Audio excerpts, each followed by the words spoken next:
T for teen.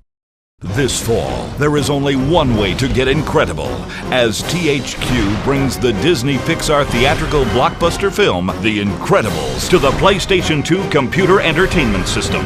Based on the adventures of a family of undercover superheroes who are forced into action to save the world, The Incredibles video game delivers non-stop excitement along with state-of-the-art graphics. And now, for the first time ever, we'll take you behind the scenes to meet the talented team responsible for creating the game.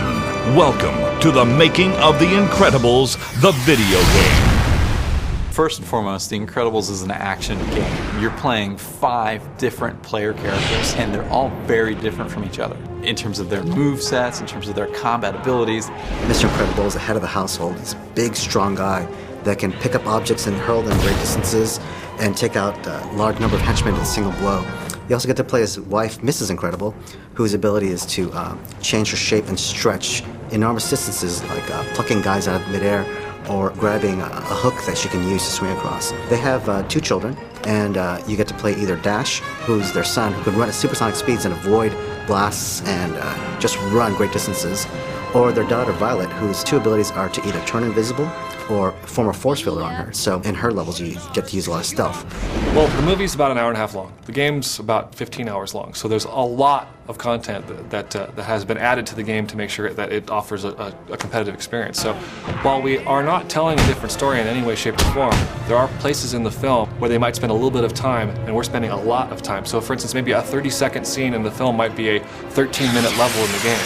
So we've been able to take environment scenes, pieces of cities or jungle environments, and we've been able to blow them out into this full, huge 3D world that is alluded to in the film, but you don't actually get to see all of. So in the game, you kind of get to see all the behind-the-scenes stuff that might have been on Nomanisand Island or in Municeburg or other locations in the film. Pixar's been very involved in the process of making sure that we stay true to the spirit of the movie, making sure that we stay close to the storyline. While we're expanding in the game to provide the player, a larger experience, it still very closely follows the storyline of the movie and the same timeline. They've also been providing us concept art and approving our models and our environments as we've been developing them to make sure that we have the same vision for the game as they had for the movie. They would ask us a lot of questions. What does this look like, or how should we do this, or can we drop this to make this other level work?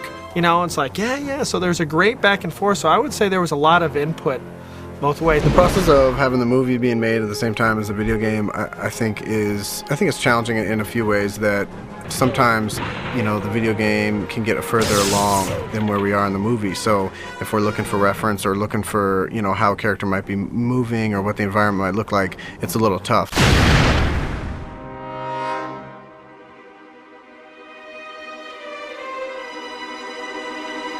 The music overall for The Incredibles is kind of a 60s orchestral jazz thing.